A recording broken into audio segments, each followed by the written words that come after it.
UNAERP. Memória da Comunicação. A história viva da comunicação em Ribeirão Preto.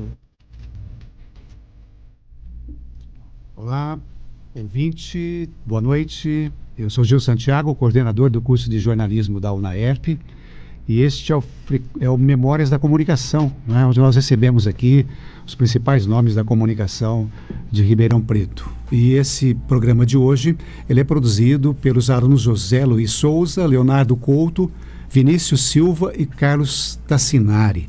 E para apresentar o nosso convidado, convido o Vinícius Silva. É com você, Vinícius. Olá, boa noite a todos. O nosso entrevistado é graduado em administração e sócio de uma das maiores redes de comunicação de Ribeirão Preto, o Sistema Clube de Comunicação, Demétrio Luiz Pedro Bom. E agora, vamos para onde tudo começou, a PR-7. Boa noite, sou Demétrio, tudo bem? Tudo bem, muito O que levou à construção da PR-7? Antes de mais nada, agradeço o convite de estar aqui com vocês, né? Esse trabalho maravilhoso que vocês fazem aqui.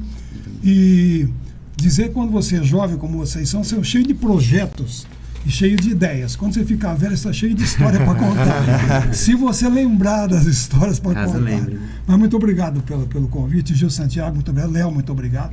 Ô Demétrio, vamos fazer o seguinte, antes da PR7, vamos entender como que você entrou no rádio, como que o rádio entrou na sua vida, como que foi esse início de tudo? É uma história interessante. Os meus pais sempre gostaram muito de rádio, sempre ouviam rádio. Minha mãe ouvia rádio o dia inteiro, meu pai futebol, né? E um dia eu estudava no Senac, de manhã cheguei em casa, minha mãe falou assim: Demétrio, lá na PR7 anunciaram que estão precisando de um oficial, de um office boy lá, um garoto de escritório, vai lá ver. Então, já trabalhava no escritório, já falei, vou lá ver o que está acontecendo. Fui lá, o Décio Zé de Carvalho me chamou, vem cá, tinha 42 fazer teste. 42. Penso que a coisa está feia hoje, estava muito feia aquele tempo. E no final sobramos 3, que ele escolheu, e dos 3 acabou me escolhendo. Então eu fui trabalhar no escritório fazendo, e daí fui evoluindo dentro da PR. Então começou assim, entendeu?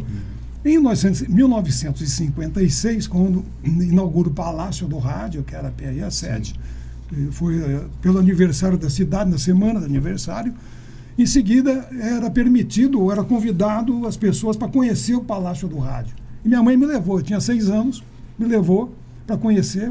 Fiquei abismado com o estúdio azul, com o multicolorido auditório da PR7, aquela coisa para mim era fantástica, né?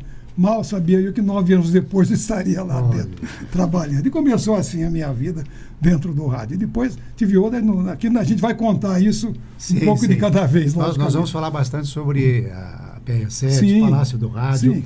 E o seu ingresso se deu, então, no Palácio do Rádio. Que o ano que vem completa 100 anos. 100 anos. 100 anos. Em 23 de dezembro de 2024, completa 100 anos, né? Dando sequência naquela história que você contou no livro, junto com o André Rezende, dos 80 anos do rádio, cuja exposição também foi feita aqui, a seu pedido. Foi maravilhoso aquilo. Então, desses 100 anos, eu tenho 58 lá dentro. Apenas isso. Que maravilha. Apenas isso. Vamos falar, então, da PR7, né? Agora sim, meninos. Assim, respondendo a pergunta, então... O que levou à construção? Né? A PR7, ela iniciou com um visionário chamado José da Silva Bueno. Está contada no livro também essa história. O seu Bueno, ele era um técnico de eletrotécnica, né? Hoje, o nome na época eu não sei como é que era, mas era um técnico dessa área, eletricidade, eletrotécnica, etc. E só para você ter uma ideia, em outubro de 22, a primeira transmissão no Brasil através de Guilherme Marconi, na exposição do Centenário no Rio de Janeiro. E em abril de 23, já a primeira transmissão, já por Edgar Roquete Pinto, na Rádio Sociedade do Rio de Janeiro. Foi a primeira transmissão de rádio. Então, você pegar de abril de 23 a dezembro de 24, em um ano e meio já tinha uma rádio em Ribeirão Preto. Ribeirão Preto era o interior do Brasil, era o fim do mundo, Ribeirão Preto naquela época. Não existia a cidade naquele tempo. Então você imagina a visão que ele tinha. Ele começou a montar uma rádio em Franca, e depois ele começou a montar em Ribeirão Preto. Mas Ribeirão Preto ele colocou no ar primeiro. Um ano depois colocou a rádio em Franca. Então, ele que construía a transmissora, importava a peça, não existia transmissor pronto para comprar. numa época que não tinha avião, era tudo de navio. Então ele trazia essas peças e foi montando aos poucos os transmissores para começar com 500 watts de potência. E ia longe, atingiu algumas cidades. Por quê? O espectro naquela época não era tão polido como é hoje. Então, com 500 watts você andava longe. Hoje que você não sai do bairro, né? Então, era assim. E começou assim. E ele, então, foi inicialmente num prédio da Rua Tibiriçá, depois construiu o Palácio do Rádio, assim chamado, que era o único prédio, na época, em 56, feito exclusivamente para emissora de rádio. As grandes emissoras do Brasil, Rádio Bandeirantes, Tupi e tantas outras, Farroupilha, do Rio, do Rio Grande do Sul, é assim um prédio alugado, era adaptado. Não, ele fez um prédio exclusivamente para a PRS-7. Quem que foram as pessoas envolvidas na construção da PRS-7? Então, o senhor Bueno, ele tinha algumas pessoas que eram assim, parceiros dele. O José Cláudio Lousada é um deles, que era sócio dele, um sócio minoritário, mas era sócio. O seu Jacinto Rodrigues da Silva, da parte técnica, e eles que começaram. O Monsenhor João Laureano era um grande incentivador do rádio naquela época, e naquela época você não podia vender publicidade, porque não existia no Código Comercial Brasileiro atividade de radiodifusão. Então era formado um clube. Todas as rádio-clube que tem no Brasil originaram daí. Formava um clube que todo mundo pagava mensalidade, que é o que sustentava a emissora. Você não podia vender, porque não existia no Código Comercial Brasileiro atividade, publicidade e radiodifusão. Não existia isso, que era uma coisa muito nova na época.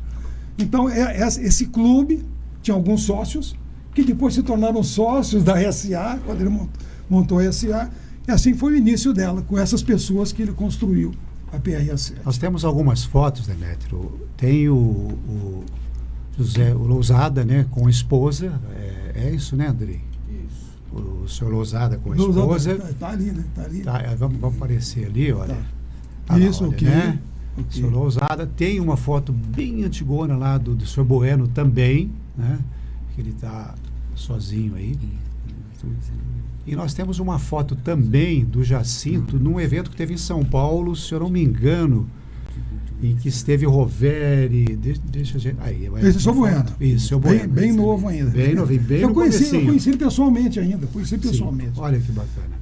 E tem uma foto em que está o Moacir Franco, o Roveri, é uma foto que tem 4 senhores aí, com as esposas, esse é o Jacinto. E o Jacinto está junto. Eu conheci o Jacinto. Nossa, foi o maior prazer do mundo conhecer. Conversamos muito. Olha lá, a foto está lá. É essa foto, não é? Ao Porto Alegre ali. Porto Alegre, a Emília Roveri. Isso. Que ano que foi essa Moacir. foto aí? Acho que tem na legenda nossa ali, é década de 70. Bom, viu, eu vou gente? te dizer, quando eu entrei em 65 na emissora, o Moacir tinha saído 4 meses antes. Ele tinha ido para São Paulo já. E o seu Jacinto foi uma pessoa maravilhosa. Maravilhosa. Nossa, com o nosso livro, ele colaborou muito. Fotos da fundação da PRS-7, só ele que tinha. Ele que tinha. Nossa, era e foi uma pessoa assim muito... E além de ser, você imagina naquela época você entender de um assunto que não existia, literatura a respeito. E o Jacinto, ele conseguia passar por tudo isso, estudando, se dedicando. Era uma pessoa boníssima, uma pessoa de um caráter, pessoa boníssima. Tive o prazer de trabalhar com ele há alguns anos, inclusive. Né? E o filho dele também. O filho dele também, sempre, né? Sempre, né? O Guto, o Everaldo, os meninos. O Guto foi locutor também. Ele me deu de presente uma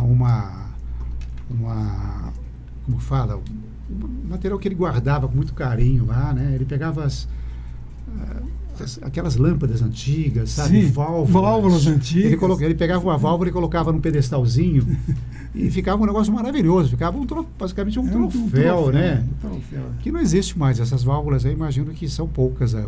Hoje em dia você não acha mais, nem na internet. E ele tinha várias válvulas, sabe? O seu Bueno, ele guardou muitas válvulas, porque o tempo tudo era feito a base de válvulas. Sim, tudo valvulado. As mesas de áudio, as mesas, as reprodutoras eram valvuladas, os transmissores todos valvulados. Me lembro de uma chamada QB4/1100. Era do transmissor de onda média. ele usava 4 vozes, cada uma custava $5.000. Olha. Não era pouca coisa. Não, na época era muito dinheiro. Era né? muito dinheiro, muito dinheiro. E é assim que funcionava. Né? Então você vê que era uma tecnologia espetacular. A Né? gente tem uma foto aí que são várias fotos, Andrei, aquela que tem vários. Se eu não me engano, tem algum transmissor antigo. Eu aí, conheci o transmissor, o primeiro de 500 watts, quando ele servia de transmissor reserva, né? Quando, Sim. Aí então, de 1 kW ficou de 500. Conheci esse transmissor. Ele estava guardado. Chegou a usar. De noite, quando baixava a potência, usava o transmissor antigo. E é um Funcionava, que é pior. E é Funcionava. um período, Demetrio, em Totalmente que, e como você frisou, existiam poucas emissoras e a PRS7 era uma emissora do estado de São Paulo, entrava em Minas. Sim, entrava. Não tenho dúvida. E também no exterior com a onda curta. A partir dos anos 50, né, já com a onda curta, ela já abrangia o norte da Europa. Eu sei porque tinha muita correspondência na época que chegava de lá. E a emissora era ouvida na Europa. Né? Bom, Demetrio, e levando em conta esse momento de formação da PRA7, como é que era essa estrutura do prédio logo no comecinho?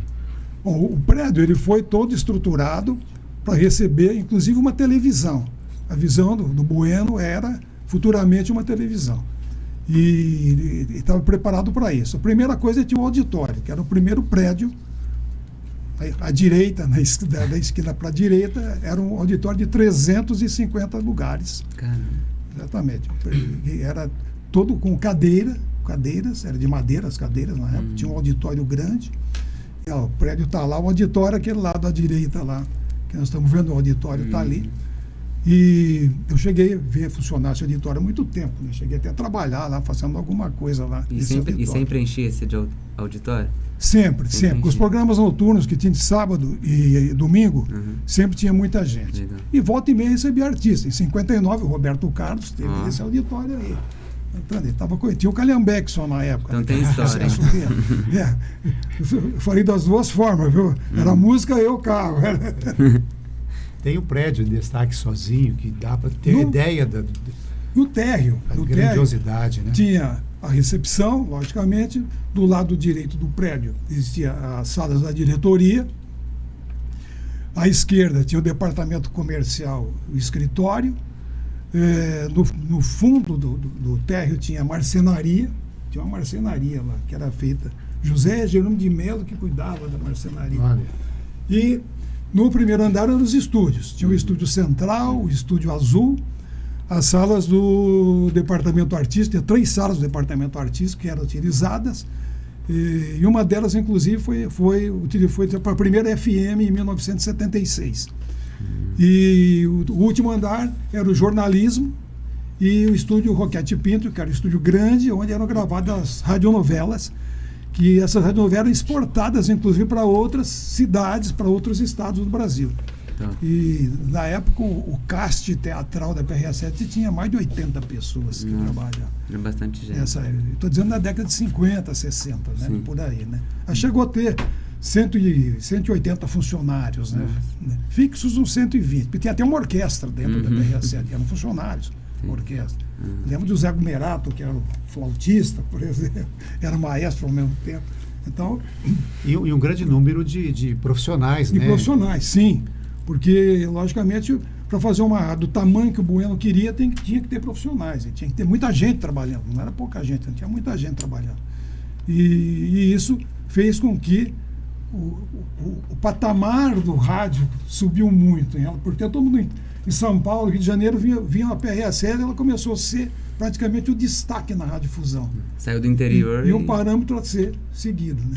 E essa foto mostra bem, né? Os 3 andares, não é? Os 3 andares estão exatamente aí. Ali tinha onde tem os alto-falantes de externo ali. Tá vendo? Ali tinham 4 alto-falantes de grande potência. E quando tinha jogo da seleção brasileira, aquilo ali, quando eu colocava no ar aquilo ali para a rua, enchia de gente ali ouvindo, tudo em volta da Avenida Francisco Junqueira ali. Cheguei a ver isso daí muito tempo.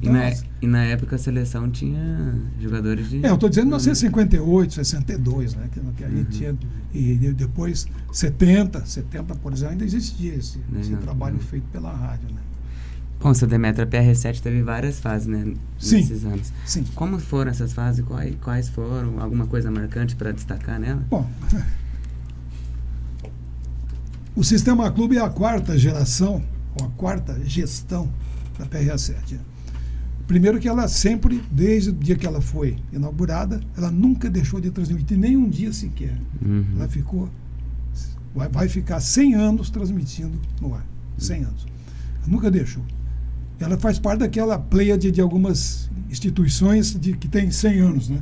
Sim. Como a Raríssimas. Companhia Comércio Antônio de Derix, a Santa Casa, Sociedade União dos Viajantes, Olha. também. São de todos eles. O jornal A Cidade, hoje Cidade On, Cidade On. mas que é a sequência do trabalho. O Sistema Clube é a sequência disso tudo.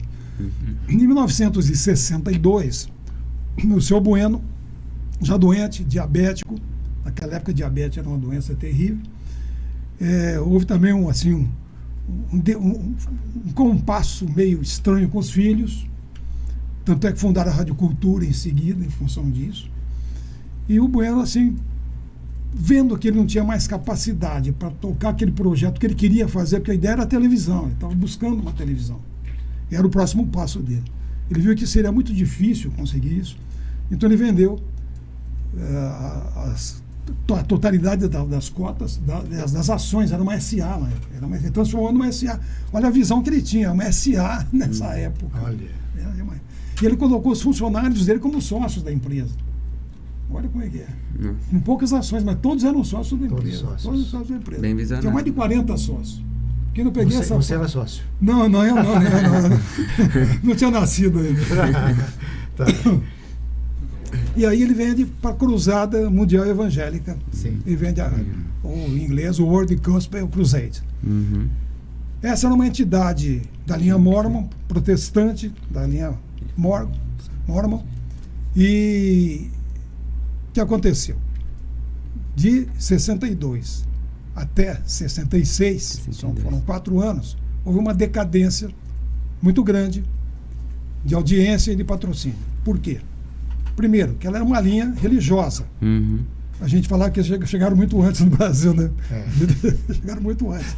Chegasse hoje, ia ter mais sucesso. Naquela época, chegaram muito antes.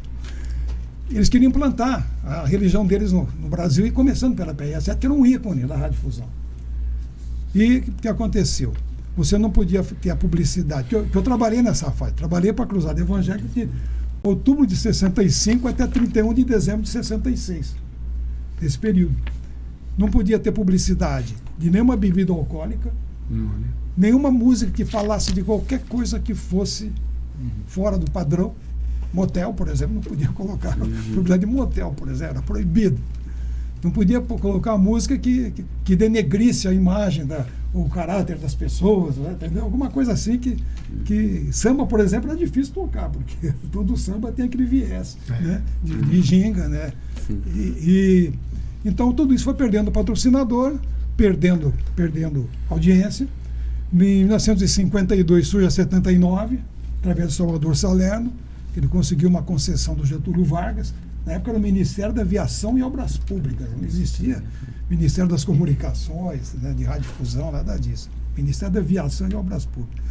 E a 79 crescendo a audiência, a PRA7 diminuindo, e nós tínhamos o diretor responsável, o gerente era o Pedro Giacomini, de saudosa memória, trabalhei com ele também um bom tempo, e o reverendo Adalto Araújo Dourado era o superintendente, que ficava em São Paulo. Essas são as pessoas que comandavam a rádio. E a Cruzada Evangélica, quem era na América Latina o responsável é o Mr. Benjamin Harold Pearson, que era o tio Ben, chamado de tio Ben, uma pessoa maravilhosa também. Mas tudo isso levou, a derrocada da PRA7 fez com que a Cruzada cansou de pôr dinheiro, cansou de bancar a operação, vendeu então. Aí vem a terceira fase, Tiziano Mazeto, os irmãos, os 3 irmãos, o Virgílio e o Júlio, mas o Tiziano, sim, que capitaneando tudo isso. E o Tiziano, ele começou com a restauração, a revigoração da PRA7. E aí, quando vieram alguns artistas que vieram para a PRA7 engrossar o cast daquilo que dava audiência, como Cora Russi mesmo, agora há pouco, Cora Russi, o Jovino Campos, o Antônio de Barros, o Ricardo Tardelli. Nessa época, o Iris Ribeiro, todos vieram nessa época para refazer aquilo que a PR7 tinha perdido. E realmente isso aconteceu.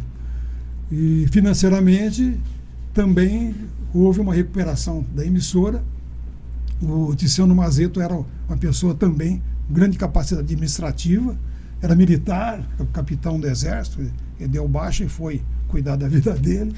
E ele implantou um novo sistema de gestão dentro da PRA7. E aí o Silveira Lima, também famoso, já estava na PRA7 antes, ele entrou na época da Cruzada Evangélica, entrou como salvador da pátria, mas não conseguiu salvar. Mas era um grande cara, né? Um grande cara de renome nacional, inclusive. Né? Dizem que ele que ensinou o Silvio Santos a fazer o programa de auditório. Tem essa história. Não sei se é lenda, se é folclore, mas isso existe realmente, todo mundo fala isso. Tanto é que o Silvio Santos convidou ele depois para participar do júri dele, participou há algum tempo, né? No programa do Silvio Santos, da televisão. Então a terceira fase foi Tiziano Mazeto, que foi até 31 de dezembro de 1979. Nossa, para virar o ano. 1º de janeiro de 1980, assume os irmãos Pisani. Paulo de Tarso e José Inácio Pisani. Janeiro de 80. E aí então começa ainda a PRA7, ainda a Rádio Clube, né? Que já tinha mudado para a Rádio Clube Limitada nessa época. O Tiziano já tinha alterado isso, já tinha sido uma limitada, ele não era mais SA. E com o Tiziano, em 76 a gente inaugura a FM. Para falar em FM, fazendo um parênteses, se me é permitido fazer, Claro. em 1951 a PRA7 adquiriu um transmissor GE de FM, 250 watts. Você está por aí na foto, eu vi esse transmissor lá. E ela fazia uma programação simultânea do AM. Do AM. E a onda curta, logicamente, já existia onda curta a partir de 52, 53, já tinha onda curta. E fazia uma transmissão simultânea. Não tinha, logicamente, não tinha nenhum receptor em Ribeirão Preto de FM para ouvir, né? Lógico. Mas o Bueno, ele queria colocar no ar e pronto, né? A intenção dele era aquilo. colocar no ar. Vamos colocar no ar e vamos. E aí, não dava audiência, não tinha rádio, não tinha receptor. O que fizeram com esse equipamento? Tinha um Citroën, que era o carro da emissora, deve ter a foto dele por aí na história. Colocaram esse transmissor atrás no porta-mala do Citroën, ele servia de link. Fazia um link, hoje faz o link pelo celular, né? Então, naquele tempo fazia um link, é isso aí. Era o Citroën e tinha era um fone, né? Esse é o Rovelli que está falando aí, se eu não me engano. E ele fala, esse transmissor transmitia para a Barão do Amazonas e entrava no ar pela mesa de áudio, o link através do transmissor de 250 watts. E depois serviu de transmissor reserva da FM quando foi para o ar, a primeira FM, né? 1976. Agosto de 76, a FM entra no ar, ainda em mono. Não tinha ainda transmissor possível de ser adquirido ainda estéreo, né? Estéreo veio em 78. Em 78 já tinha um transmissor estéreo. Um transmissor Collins. O transmissor era top do top, Collins que fabricava todo o equipamento de transmissão das naves norte-americanas, trabalhava para a NASA, né? Collins, né? Todo o sistema de transmissão espacial era da Collins. O Demétrio, antes de eu fazer a próxima pergunta, que no caso tem a ver um pouco mais com funções, sim, uma coisa me chama a atenção nessa história para a entrada do Tiziano na sim, gestão, quando ele começou a recuperação. Qual foi uma ação que o Tiziano tomou nessa nova gestão que alavancou essa recuperação para que a rádio pudesse andar? Ok. A primeira foi a questão da reestruturação administrativa. Primeira coisa. Então, tinha algumas pessoas que não eram produtivas, o Tiziano trocou. É nessa que eu tive a oportunidade de começar a despontar no mercado profissional. Que o Tiziano me deu uma chance muito grande. Depois, se eu puder falar um pouquinho da minha história, não sei se está aí no script, depois eu falo sobre isso. Né? Então, foi reestruturado, mas a primeira coisa que ele fez foi trazer um departamento comercial importante, que era o Antônio de Barros e o Jovino Campos.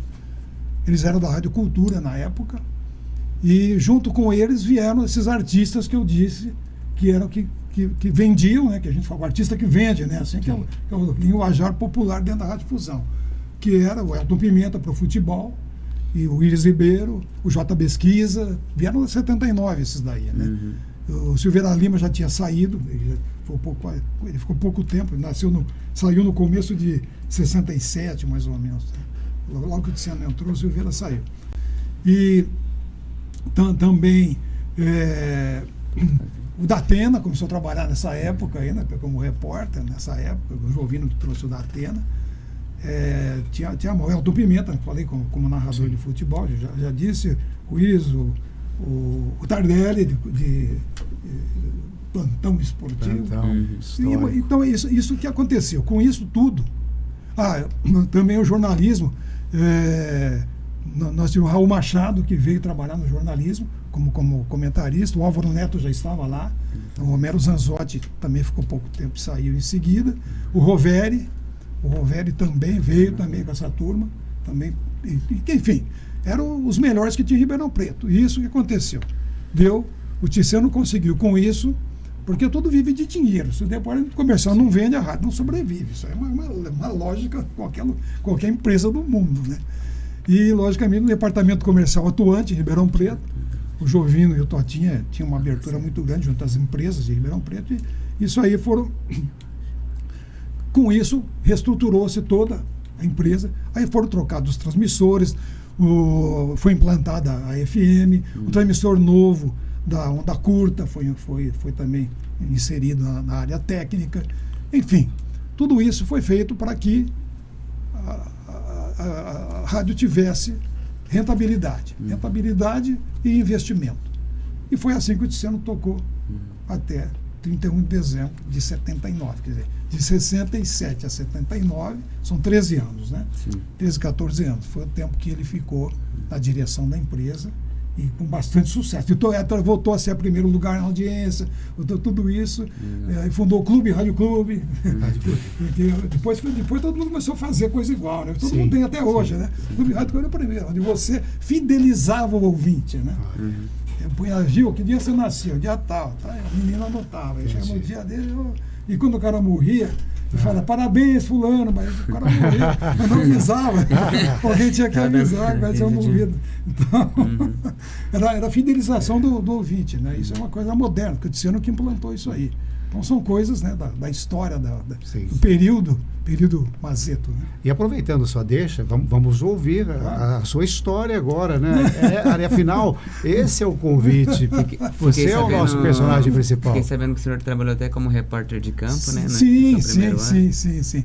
Foi o seguinte, eu comecei a trabalhar no escritório, como auxiliar de escritório, porque tempo era guardinha, auxiliar de escritório, fazia qualquer coisa, né? Passava escovão no chão, fazia tudo, né? E estava estudando ao mesmo tempo, estudando contabilidade. Em 68 eu me formei técnico de contabilidade.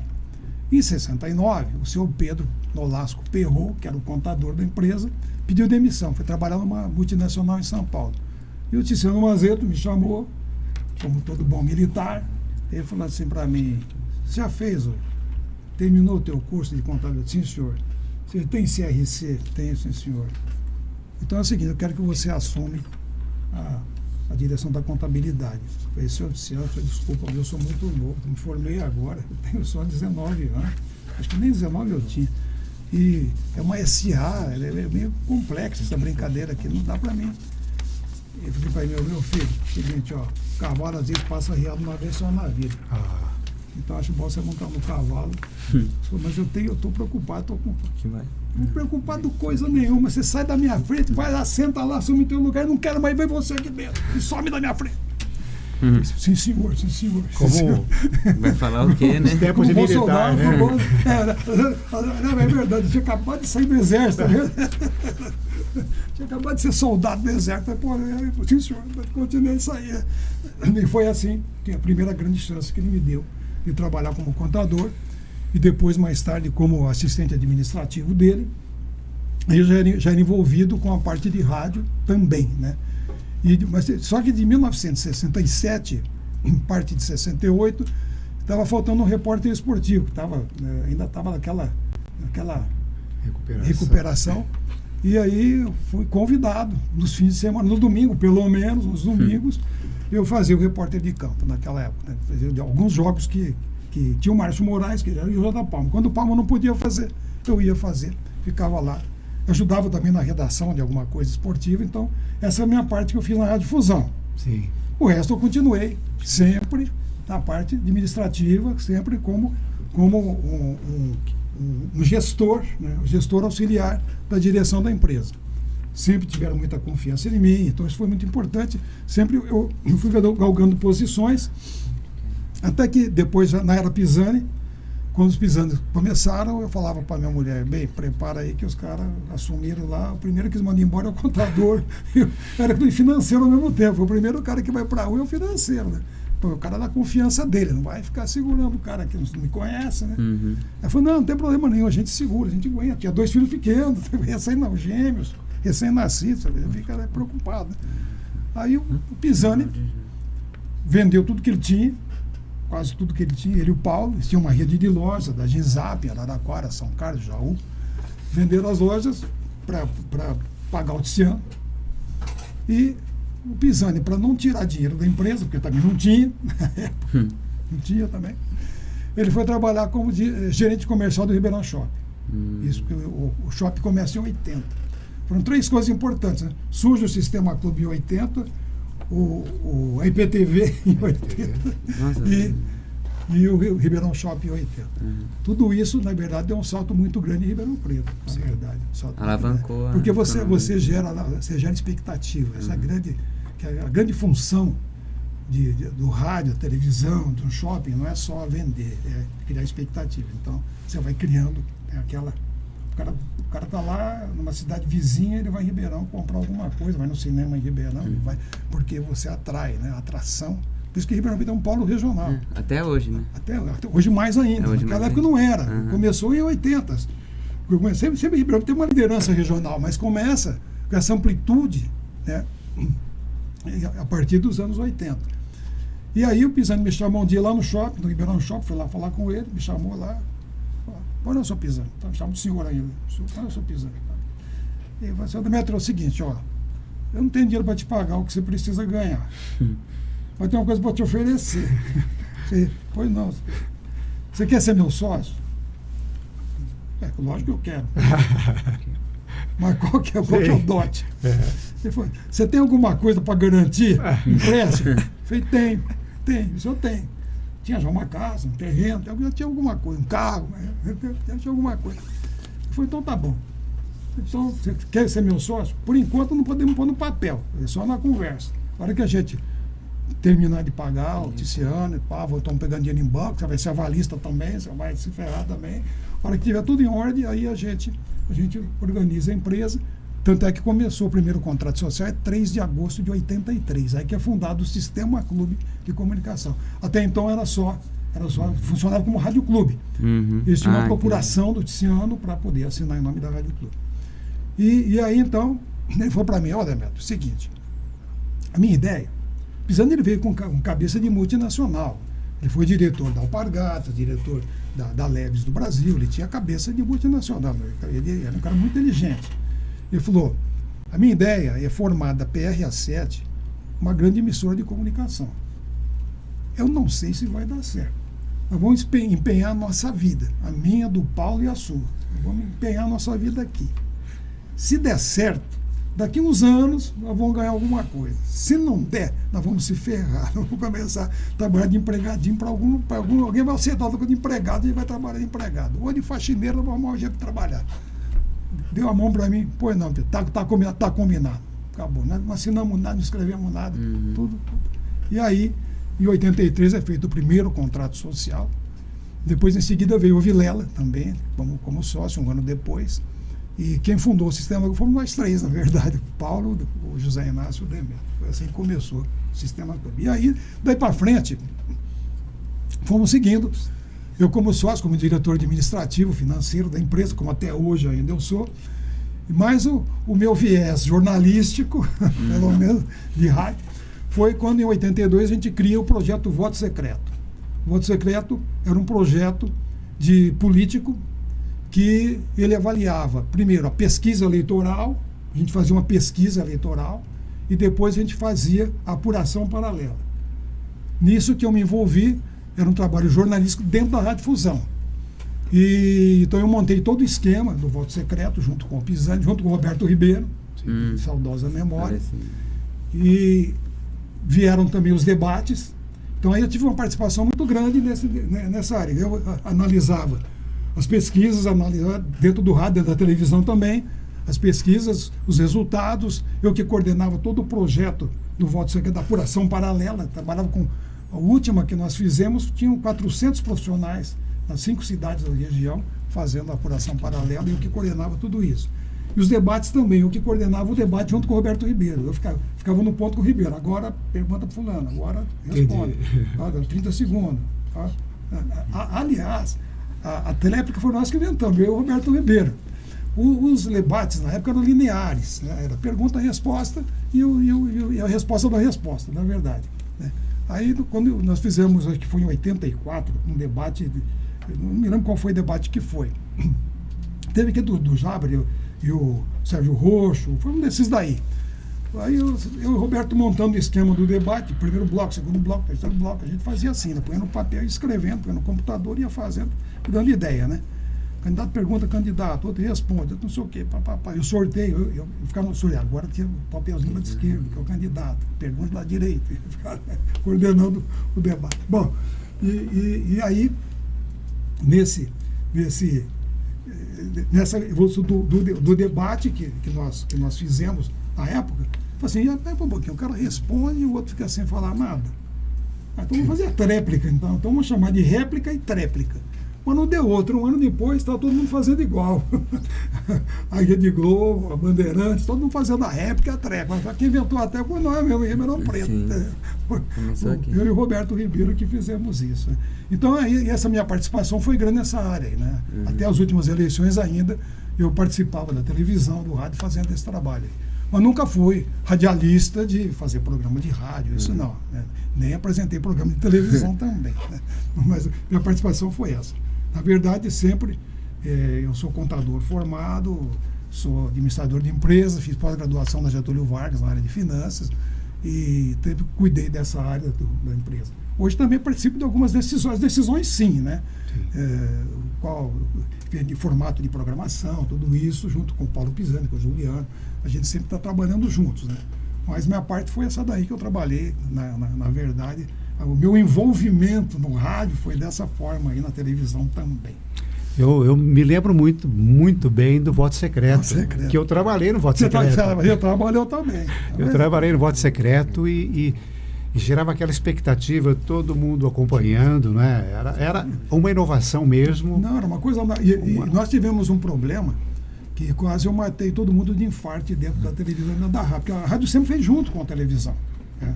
Com a AM, a FM depois, junto, tanto os debates quanto a apuração paralela. Na disputa do Sérgio Roxo com o Jabari, toda a boca de urna dava o Sérgio Roxo como prefeito de Ribeirão Preto. Todas as pesquisas davam o Sérgio Roxo, até com uma margem grande em favor do Sérgio Roxo. E na apuração paralela, eu fazia assim, eu pegava, Ribeirão Preto na época, eu estou chutando, tinha 90 escolas. Eu pegava pelo menos umas 60, punha cada um. Vocês quiserem, eu explico como é que funcionava a apuração paralela. Tem uma pessoa em cada escola com celular, passava informação. Quando não tinha celular, ele pegava, escrevia e eu levava lá na rádio. Pegava a moto, a bicicleta, o carro, o avião, ia lá e levava, entregava lá e a gente computava e falava. Naquele tempo a apuração demorava 4 dias, 3 dias. Né? Quando surgiu a urna eletrônica, isso diminuiu. E nessa apuração do Sérgio Roxo, 1.342 votos a favor do Jabari. Pisani foi Demétrio do céu. E agora? Tá todo mundo errado, só nós certo. Ou tá todo mundo certo, nós errado. Chamei o Elinho, a Claudete, mais somos 2. Gente, vamos somar tudo de novo, que é um monte de papel. Pisani, deu isso aí. E agora? Põe no ar ou não põe? Vamos declarar o Sérgio Roxo. Perdeu o Jabari prefeito. Vamos pôr no ar, é o que tem.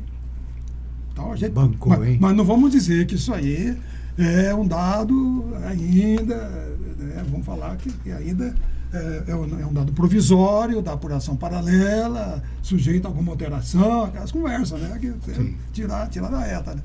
E aí, bocamos no ar. Rapaz, que choveu de telefonema lá, mas xingando a gente. Tá tudo errado essa porcaria. Você faz tudo errado, você não tá certo. Sérgio Rocha, estava a turma do PT, né? Falando nada contra o PT, pelo amor de Deus. E falando, a turma, né? A gente entende isso, logicamente. Política é fervilhão, né? Sim. E aí, resultado. Foi quase igual o voto secreto.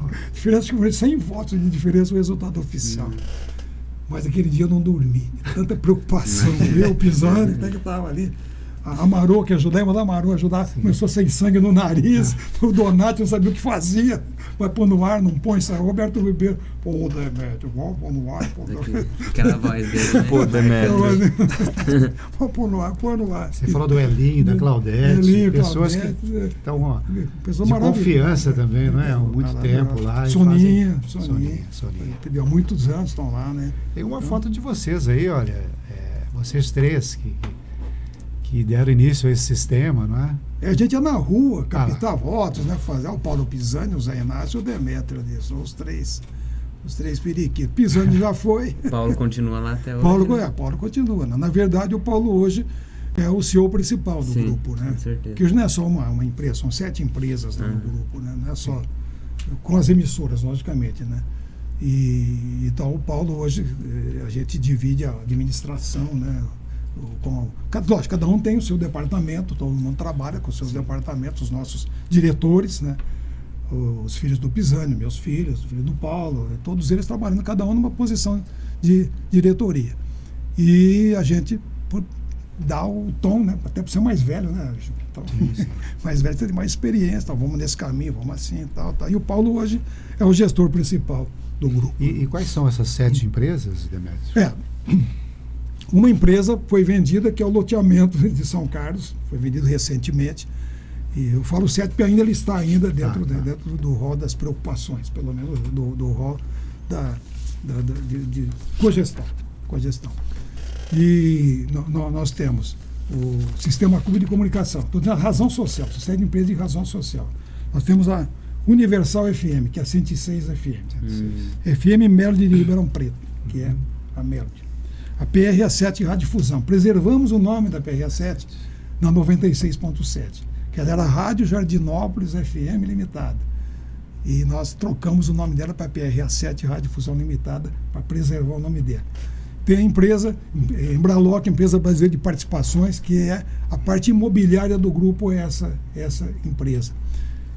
Faltou alguma? Deixa eu ver se eu lembro. Faltou mais alguma. Eu falei da Melody.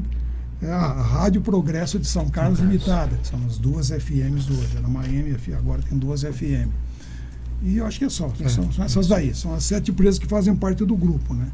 Hoje nós temos 300 funcionários no grupo, na empresa.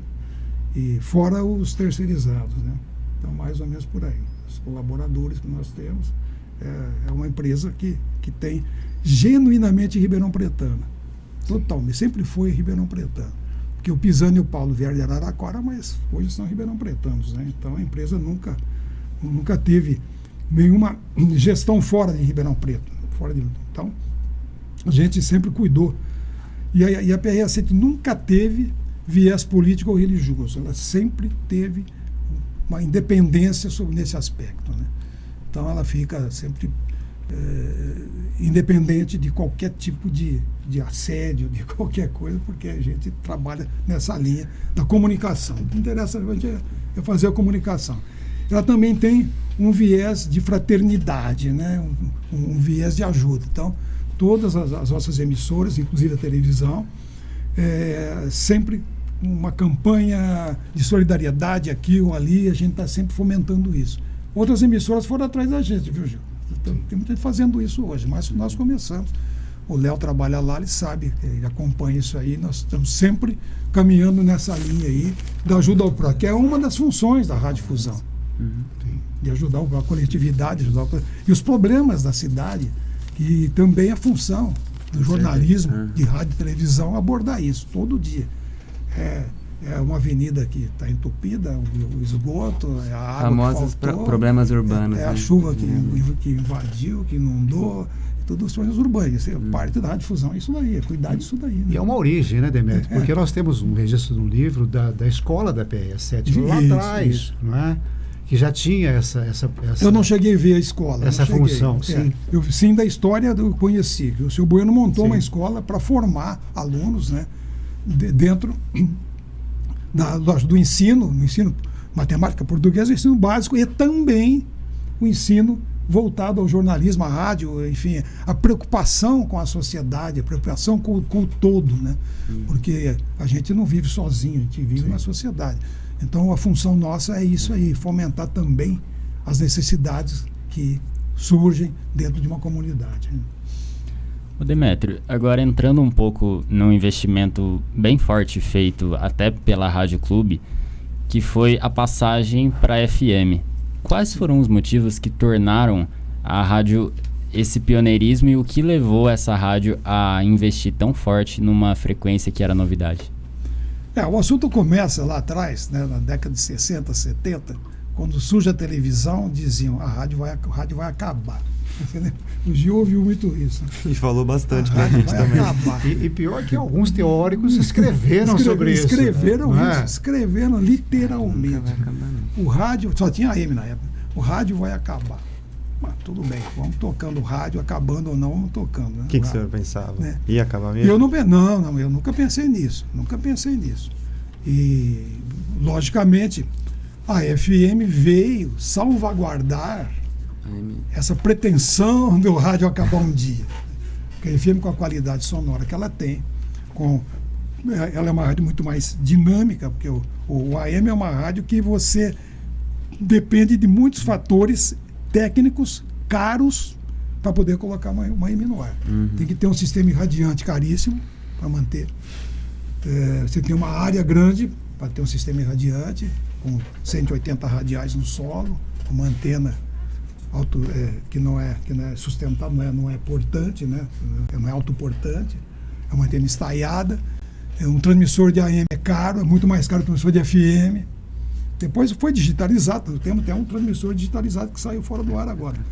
Mas o FM veio e o Pisani, com a cabeça de São Paulo, que trabalha em São Paulo, naquele tempo tinha algumas emissões em São Paulo já fazendo sucesso, né?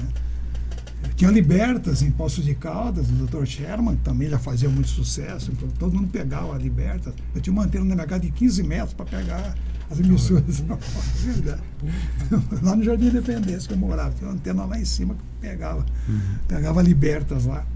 E tinha já a Jovem Pan, do Tutinha, já estava no ar, e outras emissoras de São Paulo começaram. Então o Pisani viu na FM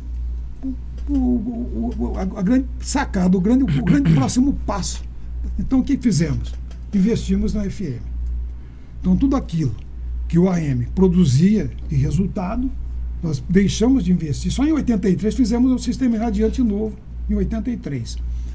Mas em 83 a FM ainda estava começando a ser uma emissora, né, de porte pequeno para médio. Começamos a investir pesado na FM. Então, primeiro, aumentar a potência. Não é uma coisa que você aumenta do dia para a noite, não é com um botão que você aperta. Tem que ter autorização. Na época era Dentel, né? Lembra do Dentel? Sim, sim. Era temido, né? Chegou a fiscalização do Dentel e libertou todo mundo. Não sabia o que ia acontecer. E arquivo em papel, né? As notícias todas ali, né? Programação musical. Lembrei de uma coisa, Ju. A programação musical era censurada na época da ditadura militar. Então você relacionava todas as músicas que iam ser exibidas ou tocadas no mês seguinte. Aí o Demetrio pegava aqui, foi na pastinha para São Paulo, na rua Maria Antônia, o DOPS era lá, entregava de manhã a relação, eu conhecia já o pessoal, eles quebravam o meu galho, de tarde, quando eu voltava, eles carimbavam, aí vinha para cá, tinha a censura, Geraldo Vandré, Rita Lee, Chico Buarque, tinha algumas músicas que eram censuradas, então não podia tocar. Então tinha lá que era o papel lá com a relação das músicas que você falou. E a FM, então, ela começou a ser o grande rádio em Ribeirão Preto. E a Clube FM, ela passa a ser, então, a emissora principal da Clube. De uma emissora que não era nada em 76, em 85 já era uma grande emissora. E isso, o aumento de potência autorizado pelo governo, isso demanda tempo, demanda investimento, é projeto. Hoje é até mais fácil fazer isso. A gente, hoje, todos os sistemas, as plataformas existentes facilitaram tudo isso. Né? Então, foi aumentando a potência, devagarinho. Muito outro emissor. Agora precisa comprar outro emissor, que aumentou a potência, outro emissor. Só que isso foi dando para ela uma amplitude grande regional. Isso trouxe mais investimento, e a televisão surge exatamente da rentabilidade da FM. Sim.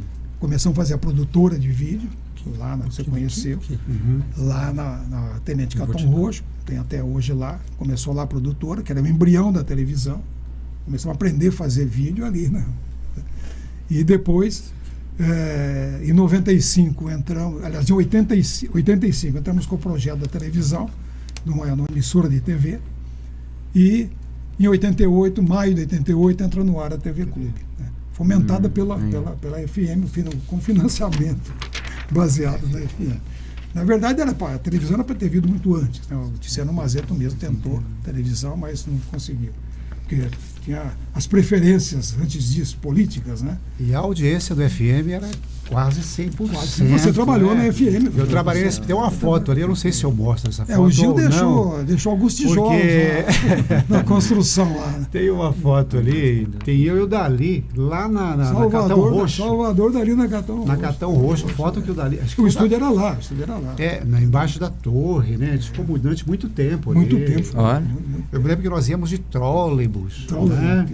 Trólebus. E aí o Edmilson, não é? Estudávamos, nós fazíamos jornalismo aqui, eu e ele. Sim. E eu me lembro que vocês cederam pra gente o carro, o Edmilson ia levar a tripa de anúncios. De anúncios. A tripa era o formato de publicidade dos breaks. Isso, né? Exatamente. Eu que inventei a tripa. Antes era ficha, era ficha assim, descia rodando a ficha, agora é o comercial tal. Então ele rodava o acetato. Você não viu o acetato? Não mente, não. Você não viu. Não, acetato era soltava a agulha, rodava a música, aí abria do outro lado, fechava aqui, abria outro comercial. Depois, isso com as fichinhas, né? Depois vieram as tripas. As tripas, aí já teve uma evolução, saiu do acetato, foi um cartucho. Olha, você já pegou o cartucho. Olha o cartucho, a mesa. Olha o Gil Santiago, não deixa muito essa foto aí, não, Andrei. Totonho atrás. Estava no flor da idade. O gravador de rolo, né? Gravador de rolo, uma Akai 4000 DS. É uma época aí fantástica. Tá bom, Emílio, tá bom, Andrei. O pessoal vai assustar aí, vai... E era bom quando o cartucho travava, né? Nossa. Você punha ele, travava, não saía. Você abria a mesa e não travava. Então, mas aqui já é no 9 de julho. Aí já é 9 de julho. 9 de julho. E eu dizia o seguinte, que eu e o Edmilson vínhamos de carro para estudar aqui na UNAERP, não é? Vocês vinham aqui. Nós íamos num Fiatzinho. Fiat branco, Fiatzinho branco. Não é? O Edmilson ficava com o carro. Edmilson Porfírio da Silva. E foi um apoio para a gente. Silva. E foi um apoio para nós fundamental, para a minha formação, para dele. Bom, poxa, não é? Foi fundamental mesmo. Depois o Ney foi para São Paulo, né? Foi para São Paulo. Está por lá até hoje, se eu não me engano. Não sei se ele voltou. O Ney trabalhou em algumas emissoras lá. Trabalhou. Fez sucesso como cantor lá. Motorista particular, lembra disso? Gravou os 2 discos, né? Fez até sucesso. É verdade.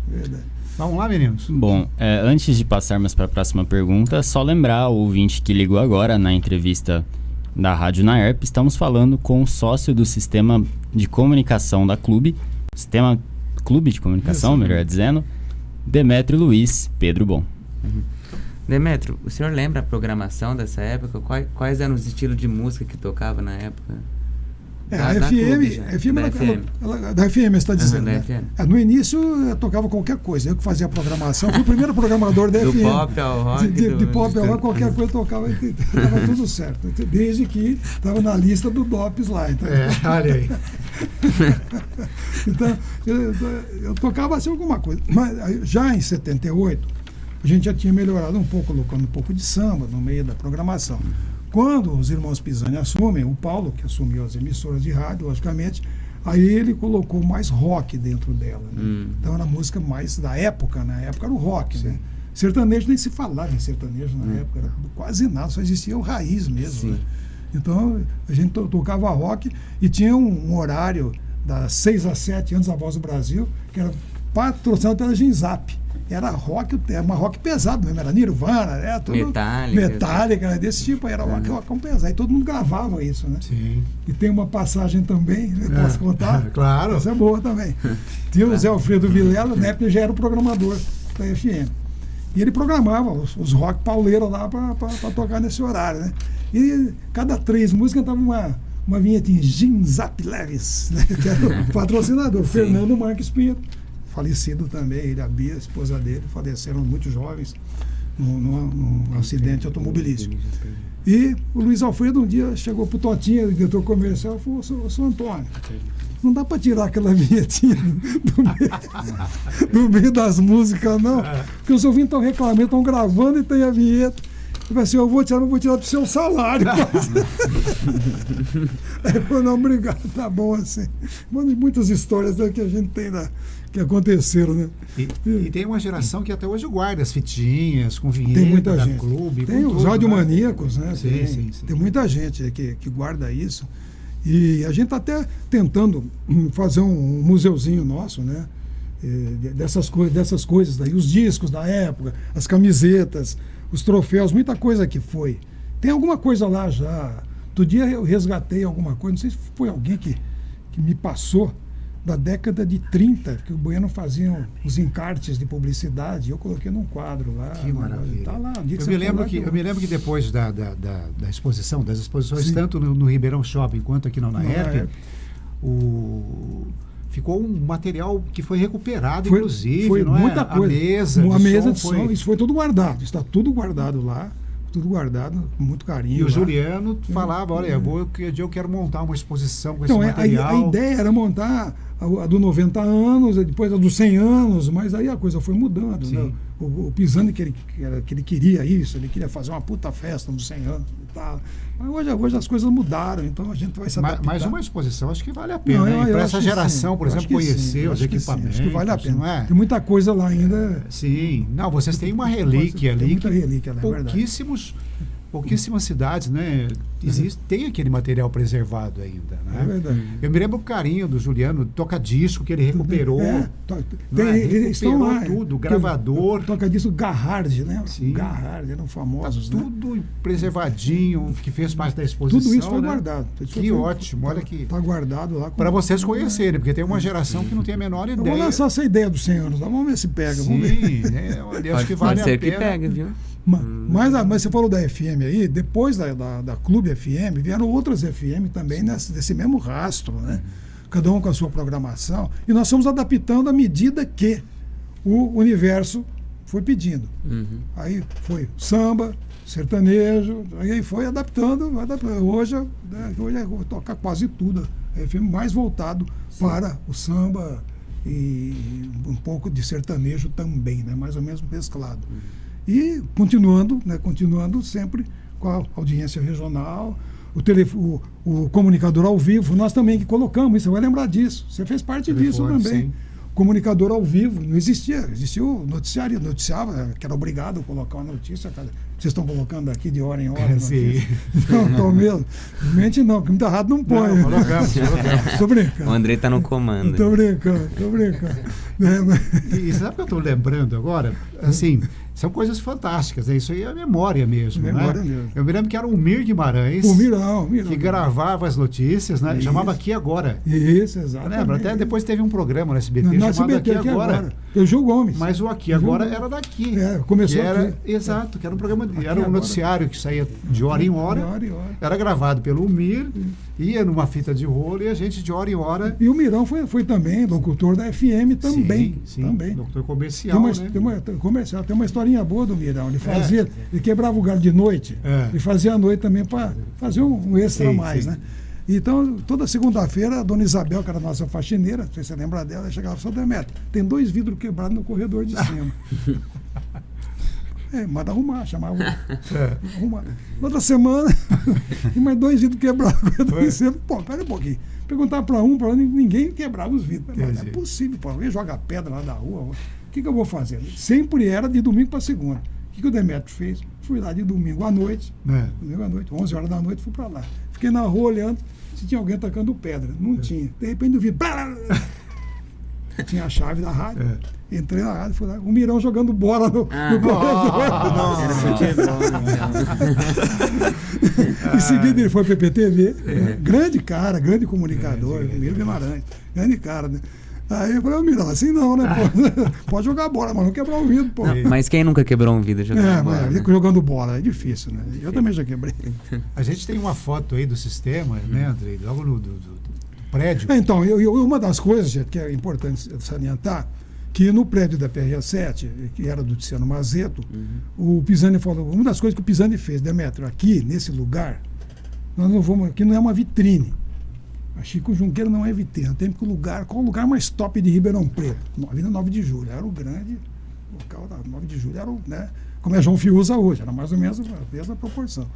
Então vamos a uma casa lá, Pisani foi de porta em porta, até que achou a casa, na 9 de Julho 606, está lá até hoje, e ele alugou a casa. Então, em 83, é inaugurado aquele estúdio que você mostrou ali agora há pouco da Cartucheira, já era lá na 9 de Julho, que é essa casa aí do frontal quadrado ali. Isso. A de lá veio depois, bem depois. Então, a rádio começou aí na 9 de Julho.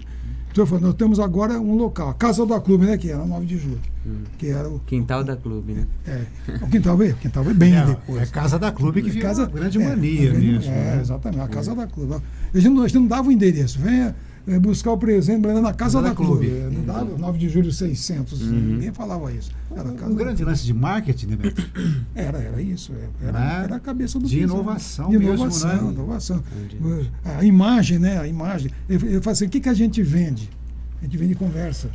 A gente não vende isso aqui, a gente vende expectativa, vende conversa. Nós temos que ter alguma coisa para mostrar. Mostrar o quê? Mostrar um prédio, mostrar uma logomarca, mostrar uma coisa que causa impacto. Quem passa da 9 de Julho, opa, aqui é a rádio, aqui é a TV, aqui é a Rádio Clube, a Casa da Clube é aqui. Uma curiosidade de mim, de onde surgiu esse logo da Clube?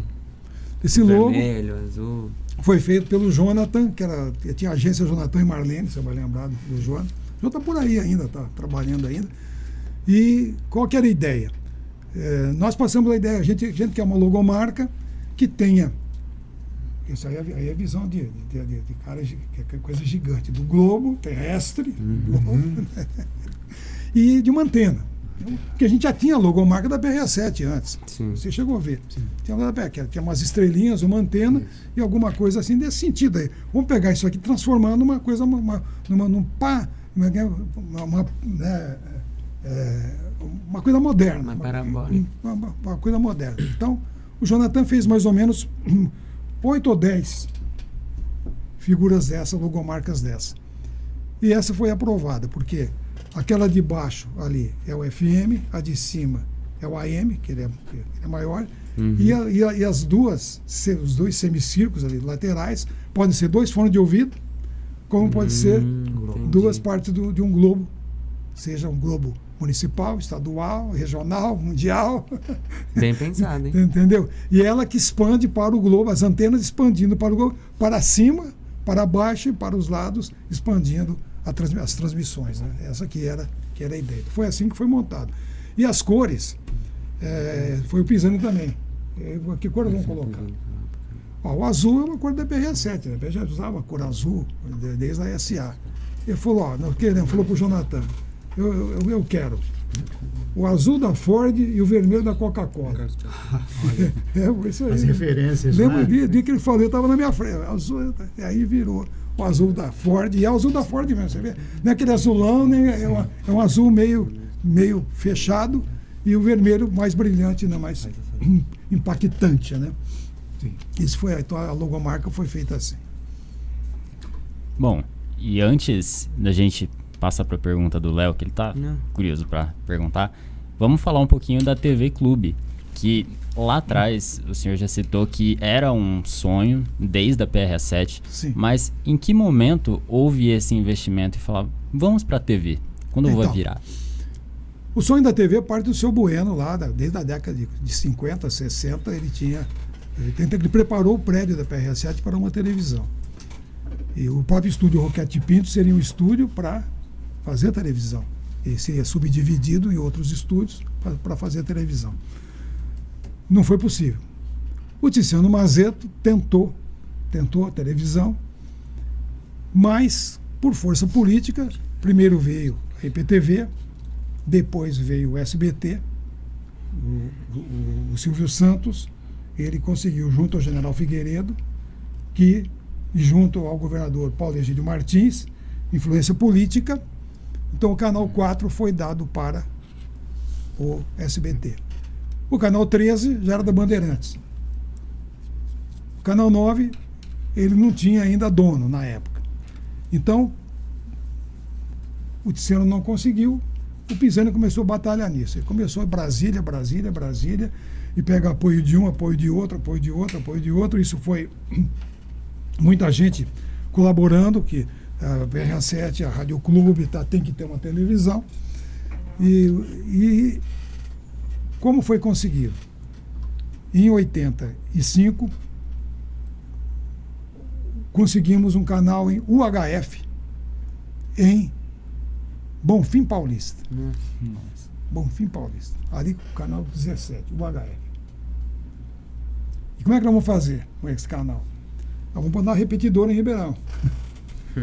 E aí, na verdade, foi o José Sarney, o Toninho Malvadeza, Carlos Magalhães, que era o ministro das Comunicações. Eu e o Pisani fomos lá assinar lá o contrato, né? O contrato com o governo federal da concessão do canal. E aí veio, então, o Canal 9, era o canal que estava vago em Ribeirão, veio ser repetidora do Canal 17, já em VHF. Mas isso já foi em 88, 89.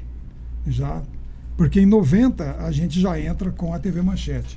Já, com a Manchete, ainda em UHF ainda, a gente distribuía as anteninhas, que você sintonizava pelaquela anteninha de 2 chifrinhos, lembra disso?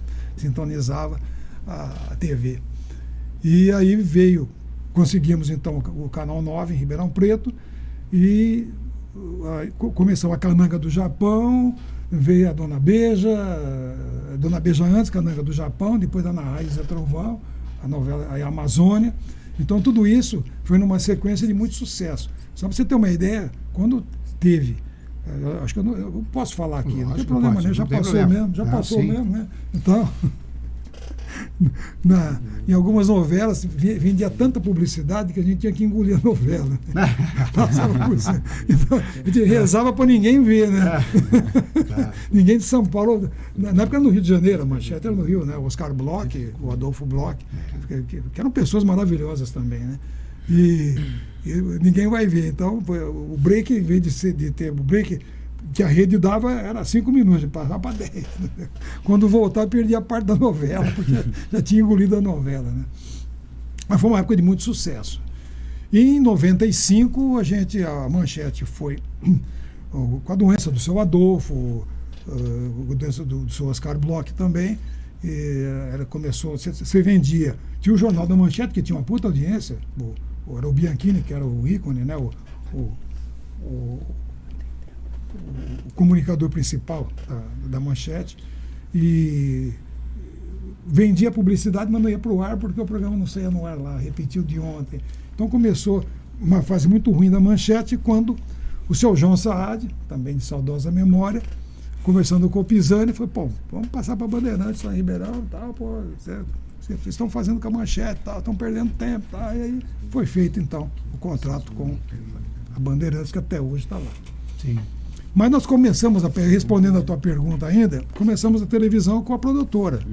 A produtora de vídeo, lá na Cantão Roxo, começando a fazer algumas entrevistas lá, algumas coisas, aprendendo a fazer televisão.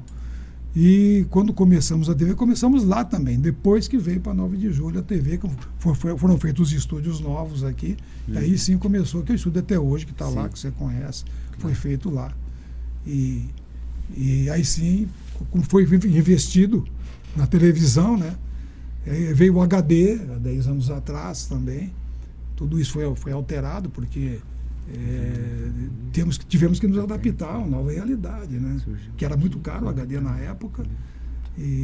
No rastro disso tudo veio a Geração, a ECC Geração, que é uma empresa à parte do Sistema Clube, que produz eventos esportivos, né? Produz eventos para grandes emissoras do Brasil, até para emissoras internacionais, como a Conmebol, por exemplo.